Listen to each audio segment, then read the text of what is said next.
गांव का नाम था रामपुर, जो घने जंगलों से घिरा हुआ था। यहाँ के लोग सादा जीवन जीते थे और प्रकृति के करीब रहते थे। रामपुर की एक छोटी सी झोपड़ी में सोनल रहती थी, एक प्यारी शांत स्वभाव की लड़की जिसकी आंखें हमेशा सपनों से भरी रहती थीं। सोनल के पिता उसे बहुत प्यार करते थे, लेकिन सोनल की माँ का देहांत उसके बचपन में ही हो गया था। कुछ साल बाद उसके पिता ने दूसरा विवाह कर लिया। सोनल की सौतेली माँ रूपा स्वभाव से कठोर थीं और सोनल को कभी अपना नहीं समझती थीं। वे उसे घर के सारे काम करवाती और छोटी छोटी बातों पर भी डांटती रहती। सोनल को अपने मन की बात कहने का मौका कम ही मिलता था और उसका अकेलापन अक्सर उसे जंगल की ओर खींच ले जाता था। एक दोपहर जब सोनल जंगल में लकड़ियां बटोरने गई थी तो उसे एक झाड़ी के पीछे से धीमी धीमी आवाज सुनाई दी। जिज्ञासावश वो उस ओर बढ़ी और जो देखा उससे उसकी आंखें नम हो गईं। एक छोटा भूरा हाथी का बच्चा मुश्किल से कुछ दिन का घायल अवस्था में पड़ा था। उसकी माँ शायद शिकारी के फंदे में फंस गई होगी या झुंड से बिछड़ गई होगी। सोनल का कोमल हृदय पिघल गया। उसने धीरे से हाथी के बच्चे को सहलाया। सोनल मुस्कुराते हुए और धीरे से बोलते हुए, अरे तुम कितने छोटे हो, तुम्हें क्या हुआ? घबराओ मत, मैं तुम्हें कुछ नहीं होने दूंगी। हाथी का बच्चा डर से सहम रहा था, लेकिन सोनल की आवाज में उसे कुछ अपनापन लगा। सोनल ने देखा कि उसके पैर में चोट लगी थी। उसने अपनी ओढ़नी फाड़कर पट्टी बांधी और उसे अपनी गोद में उठाने की कोशिश की, जो कि मुश्किल था। इतना छोटा होकर भी कितना भारी है, इसे अकेले कैसे छोड़ूं? उसने अपनी सारी ताकत लगाई और जैसे तैसे उसे उठाकर अपने घर की ओर चल पड़ी। रास्ता लंबा और कठिन था, लेकिन सोनल के मन में उस नन्हे जीव को बचाने का दृढ़ संकल्प था। घर पहुंचकर सोनल ने हाथी के बच्चे को छिपकर एक कोने में रखा। वो जानती थी कि रूपा उसे घर में कभी नहीं रखने देंगी। सोनल, तुम यहीं चुपचाप रहना, मैं तुम्हें दूध और खाना दूंगी, कोई तुम्हें देख न ले। अगले कुछ दिन सोनल ने छिप छिप कर हाथी के बच्चे की देखभाल की। वो उसे गांव से दूर जंगल से फल और पत्ते लाकर खिलाती और अपने हिस्से का दूध भी उसे दे देती थी। हाथी का बच्चा, जिसे सोनल ने छोटू नाम दिया था, धीरे धीरे ठीक होने लगा और सोनल से घुल मिल गया। छोटू अब सोनल की आवाज पहचानता था और उसे देखकर खुशी से चिंघाड़ने लगता था। एक दिन जब सोनल छोटू को खाना खिला रही थी, रूपा ने उसे देख लिया। रूपा आंखें फाड़कर गुस्से से, ये क्या नाटक है सोनल? ये जंगली जानवर हमारे घर में क्या कर रहा है? तुम्हें शर्म नहीं आती? इसे अभी इसी वक्त बाहर निकालो। सोनल डर गई, लेकिन उसने छोटू को छोड़ने से मना कर दिया। सोनल हाथ जोड़कर, माँ जी, यह बेचारा अनाथ है, इसकी माँ नहीं है, यह घायल था, मैंने इसकी जान बचाई है, कृपया इसे रहने दीजिए। रूपा हाथ हिलाते हुए, चुप हो जा, मुझे कोई सफाई नहीं चाहिए। ये हाथी है, कोई पालतू कुत्ता नहीं। ये हमारे खेत बर्बाद करेगा, लोगों को नुकसान पहुंचाएगा। मैं कहती हूँ इसे अभी जंगल में छोड़ाओ। सोनल के पिता रामू, जो अभी तक खामोश थे, अब बीच में बोले। रामू शांत भाव से, रूपा, इतनी गुस्सा क्यों हो रही हो? सोनल सही कह रही है, ये बेचारा है, हम इसे कुछ दिन रख सकते हैं। जब ये थोड़ा बड़ा हो जाएगा तो जंगल में छोड़ देंगे। रूपा नाक से कोड़ते हुए, आप भी न रामू, सोनल को बिगाड़ रखा है, ये सब ढोंग है। आज हाथी लाई है, कल क्या करेगी? मैं कहती हूँ इसे एक पल भी नहीं रहने दूंगी। बहुत बहस हुई, लेकिन रामू के समझाने पर रूपा थोड़ी नरम पड़ी, इस शर्त पर कि छोटू घर के बाहर ही रहेगा और सोनल उसकी पूरी जिम्मेदारी लेगी। सोनल खुशी से झूम उठी। उसने छोटू के लिए घर के बाहर एक छोटा सा ठिकाना बनाया। धीरे धीरे छोटू बड़ा होने लगा। वो सोनल का सबसे अच्छा दोस्त बन गया। सोनल जब स्कूल जाती तो छोटू उसके घर के बाहर इंतजार करता। गांव के बच्चे भी छोटू को देखकर खुश होते, लेकिन बड़े लोग अभी भी थोड़े डरे रहते थे। रूपा तो उसे देखते ही मुंह फेर लेती थी। एक दिन गांव में भयंकर सूखा पड़ा। फसलें सूखने लगी और कुएं भी सूख गए। गांव वाले परेशान थे। गांव के मुखिया दादा परमेश्वर ने एक बैठक बुलाई।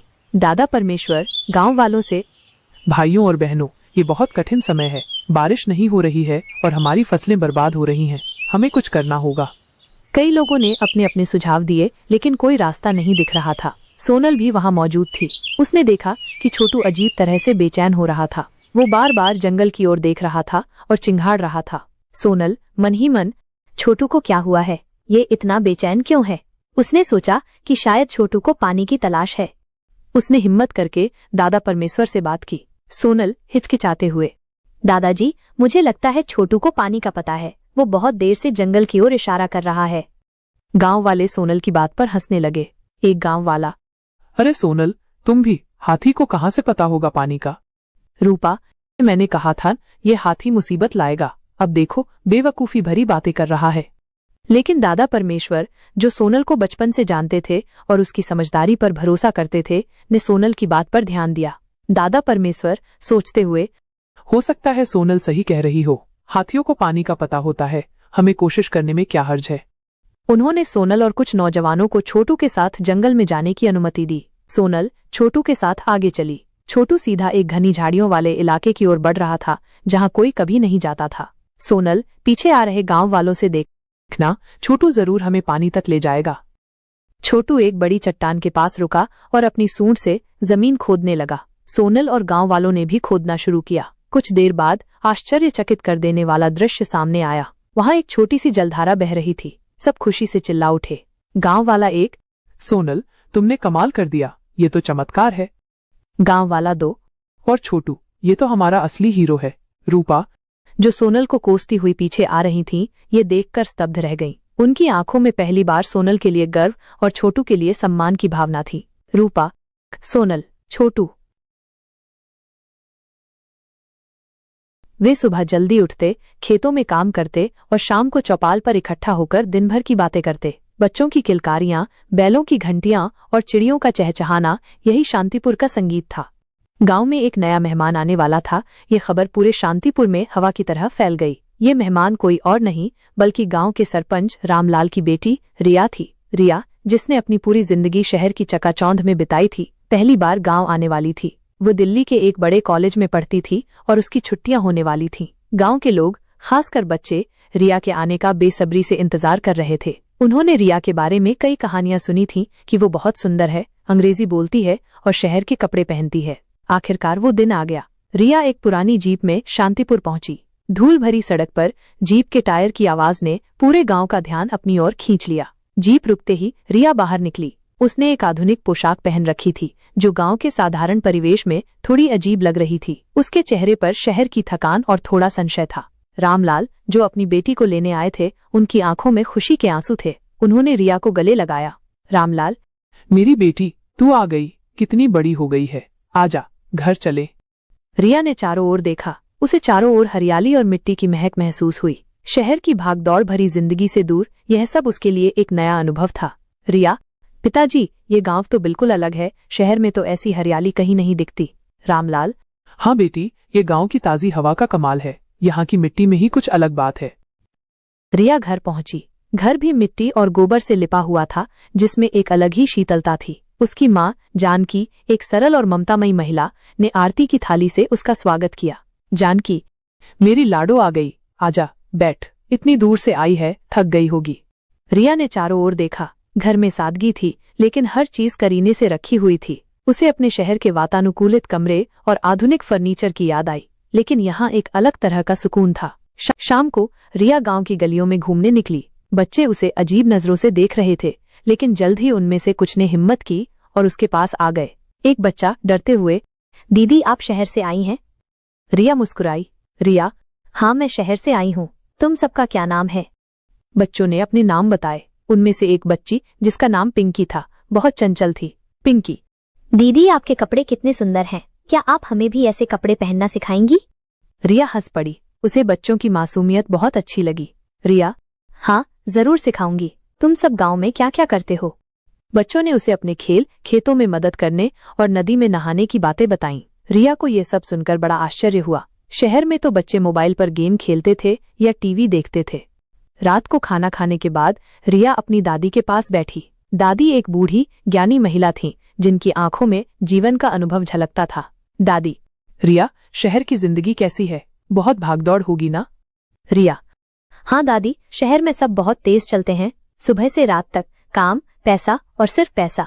लोगों के पास एक दूसरे से बात करने का भी समय नहीं होता। दादी मुस्कुराई। दादी, बेटे, शहर में सुविधाएं हैं लेकिन सुख नहीं। गांव में सुविधाएं भले ही कम हो, लेकिन यहाँ सुकून है। यहाँ की हवा में शांति है, मिट्टी में ममता है और रिश्तों में सच्चाई है। रिया ने दादी की बातें ध्यान से सुनी। उसे दादी की बातों में सच्चाई लगी। रिया, पर दादी, शहर में तो सब कुछ है, अच्छे स्कूल, कॉलेज, अस्पताल। गांव में ये सब नहीं है।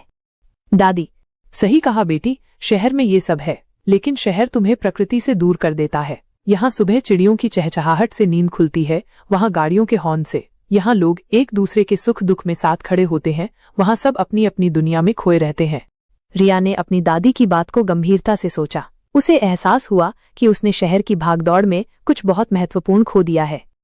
अगले कुछ दिनों में रिया ने गांव को करीब से देखना शुरू किया। उसने अपनी माँ के साथ चूल्हे पर खाना बनाना सीखा, गोबर के उपले बनाना सीखा और खेतों में भी गई। पहली बार उसने धान के पौधों को करीब से देखा, उन्हें छुआ और उनकी खुशबू महसूस की।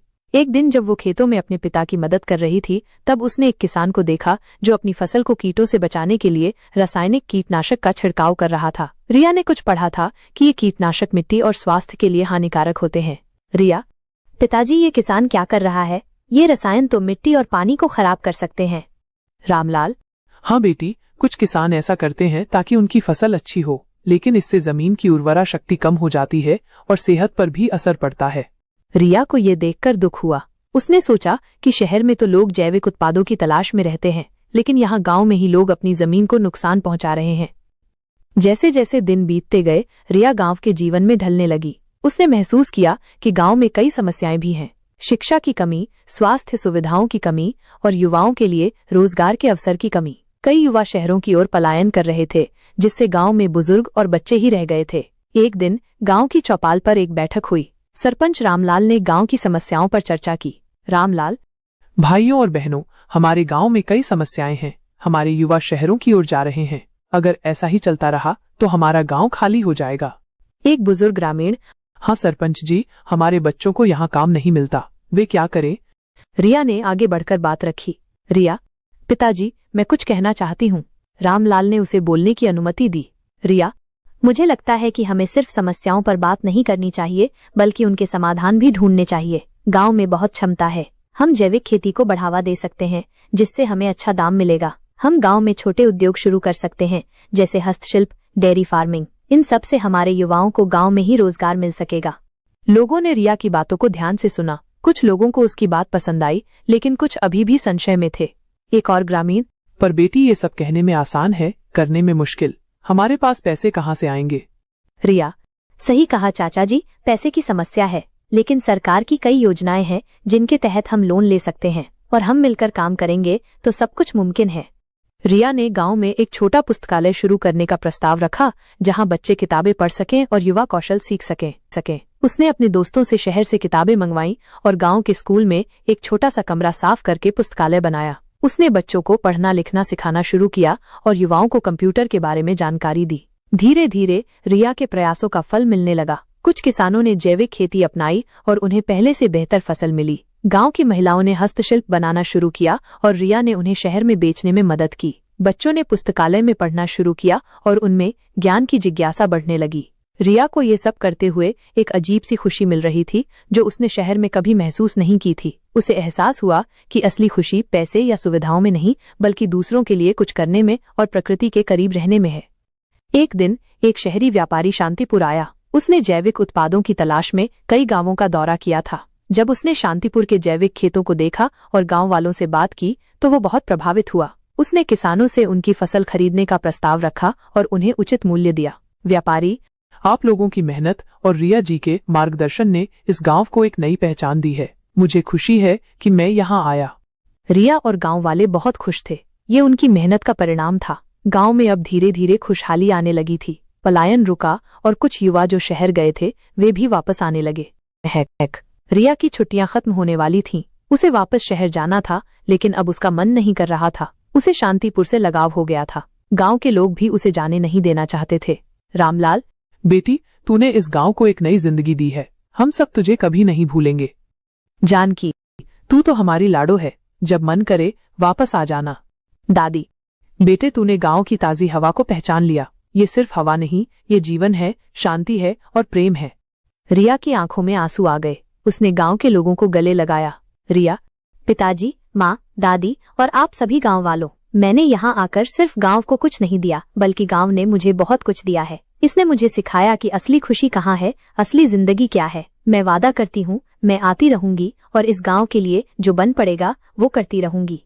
जब रिया जीप में बैठकर वापस शहर के लिए निकली, तो उसने पीछे मुड़कर शांतिपुर को देखा। सूरज की किरणें गांव के हरे भरे खेतों पर पड़ रही थीं और हवा में मिट्टी और फूलों की मीठी खुशबू थी। उसे लगा जैसे गांव की ताजी हवा उसे फिर से अपनी ओर खींच रही है। रिया अब शहर वापस आ गई थी, लेकिन वो पहले जैसी नहीं थी। उसके मन में गांव की ताजी हवा की महक और गांव के लोगों की सादगी बसी हुई थी। उसने अपनी पढ़ाई जारी रखी, लेकिन उसका दिल हमेशा शांतिपुर में रहता था। उसने अपने दोस्तों को गांव के बारे में बताया और उन्हें भी गांव की संस्कृति और जीवन शैली को समझने के लिए प्रेरित किया।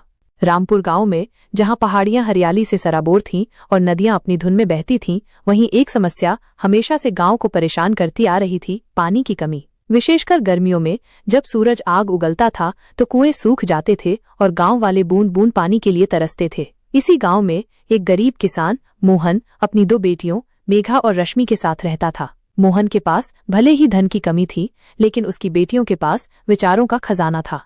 मेघा बड़ी बहन थी, शांत और विचारशील। उसकी आंखें हमेशा कुछ न कुछ तलाशती रहती थीं, जैसे ज्ञान की कोई छिपी हुई धारा। रश्मि छोटी थी, चंचल और ऊर्जावान, लेकिन उसका दिमाग बिजली की तरह तेज चलता था। दोनों बहनें अक्सर गांव की समस्याओं पर बात करती थीं, विशेषकर पानी की। एक दिन मोहन अपनी झोपड़ी के बाहर उदास बैठा था। उसकी फसलें सूख रही थीं और उसके पशु प्यासे थे। मोहन लंबी सांस लेते हुए, हे भगवान, ये गर्मी हमें मार डालेगी। अगर बारिश नहीं हुई तो इस बार हमारी फसलें पूरी तरह से बर्बाद हो जाएंगी। गांव का हर आदमी परेशान है। क्या कोई उपाय नहीं है इस दुख से मुक्ति का? मेघा ने अपने पिता की बात सुनी और उसके माथे पर चिंता की लकीरें उभर आईं। मेघा शांत स्वर में, पिताजी निराश मत होइए, हमें कोई रास्ता निकालना होगा। आखिर कब तक हम सिर्फ बारिश के भरोसे रहेंगे? प्रकृति का संतुलन बदल रहा है, हमें भी अपने तरीकों में बदलाव लाना होगा। रश्मि, जो पास ही बैठी थी, तुरंत उठ खड़ी हुई। हाँ दीदी सही कह रही हैं। मैंने सुना है कि पास के शहर में लोग बारिश का पानी इकट्ठा करते हैं। क्यों न हम भी कुछ ऐसा करें? हर साल इतना पानी व्यर्थ बह जाता है। मोहन ने अपनी बेटियों की ओर देखा। उसे अपनी बेटियों पर गर्व था, लेकिन उसे संदेह था कि वे इतनी बड़ी समस्या का समाधान कैसे कर पाएंगी। मोहन थोड़ा मुस्कुराते हुए, मेरी प्यारी बेटियों, तुम दोनों का दिमाग बहुत तेज है, लेकिन ये पानी की समस्या बहुत बड़ी है। इसमें सरकार और बड़े बड़े इंजीनियरों की जरूरत होती है। हम गरीब लोग इसमें क्या कर सकते हैं? मेघा ने अपने पिता के कंधे पर हाथ रखा। मेघा दृढ़ता से, पिताजी, समस्या कितनी भी बड़ी क्यों न हो, उसकी शुरुआत छोटे कदमों से ही होती है। इंजीनियरों के पास तकनीक है, लेकिन हम गांव के लोग हैं। हमें अपनी जमीन और अपने पानी को बेहतर तरीके से समझना होगा। हमें मिलकर सोचना होगा। अगले कुछ दिनों तक दोनों बहनें गांव में घूमती रहीं, हर घर में जाकर लोगों से बात की, उनकी समस्याओं को समझा। उन्होंने देखा कि गांव की अधिकांश छतें पक्की नहीं थीं और पानी सीधे जमीन पर बह जाता था। गांव के बुजुर्गों से बात करने पर उन्हें पता चला कि कभी यहाँ कई छोटे छोटे तालाब हुआ करते थे, जो अब कचरे से भर गए थे या सूख गए थे। एक शाम मेघा और रश्मि गांव के मुखिया के पास गईं। मुखिया धर्मपाल एक अनुभवी व्यक्ति थे, लेकिन वे भी इस समस्या से थक चुके थे। मेघा विनम्रता से, मुखिया जी, हम आपसे गांव की पानी की समस्या पर बात करने आए हैं। धर्मपाल निराशा भरे स्वर में, मेघा, रश्मि, मैं जानता हूँ तुम दोनों बहुत समझदार हो, लेकिन इस समस्या का कोई हल नहीं है। हम हर साल यही दुख झेलते हैं। भगवान ही मालिक है। रश्मि भावुक होकर, लेकिन मुखिया जी, अगर हम कोशिश ही न करें तो समस्या कभी हल नहीं होगी। हमने एक योजना सोची है। क्यों न हम गांव के सभी घरों की छतों पर वर्षा जल संचयन प्रणाली स्थापित करें? ये बारिश के पानी को बर्बाद होने से रोकेगा और जो पुराने तालाब सूख गए हैं उन्हें साफ करके फिर से खोदना चाहिए। धर्मपाल ने उन्हें आश्चर्य से देखा। उन्होंने कभी इतने सरल और व्यावहारिक विचार के बारे में नहीं सोचा था। धर्मपाल सोचते हुए, वर्षा जल संचयन और पुराने तालाबों की सफाई, यह एक अच्छा विचार है, लेकिन इसके लिए धन और बहुत सारे श्रम की आवश्यकता होगी। मेघा समझाते हुए, धन की समस्या हम सब मिलकर हल कर सकते हैं। हर घर थोड़ा थोड़ा योगदान दे सकता है और श्रम के लिए हम गांव के सभी लोगों को एकजुट कर सकते हैं। ये हमारा गांव है, हमारी समस्या है और हमें ही इसे हल करना होगा। अगर हर परिवार अपनी छत से पानी इकट्ठा करने का तरीका अपनाए तो हम एक साथ बहुत बड़ा फर्क पैदा कर सकते हैं। इससे भूजल स्तर भी बढ़ेगा। रश्मि ने अपनी बात जारी रखी। रश्मि, और तालाबों की सफाई के लिए हम गांव के युवाओं को प्रेरित कर सकते हैं। ये सिर्फ पानी इकट्ठा करने का सवाल नहीं है मुखिया जी, ये गांव की एकता और हमारे भविष्य का सवाल है। मेघा और रश्मि की बातें धर्मपाल के दिल को छू गईं। उन्होंने दोनों बहनों के विचारों की सराहना की। धर्मपाल गंभीरता से, तुम दोनों ने मेरी आंखें खोल दी। मैंने कभी नहीं सोचा था कि इतने छोटे विचार इतना बड़ा बदलाव ला सकते हैं। मैं तुम्हारे साथ हूँ, हम ये करेंगे।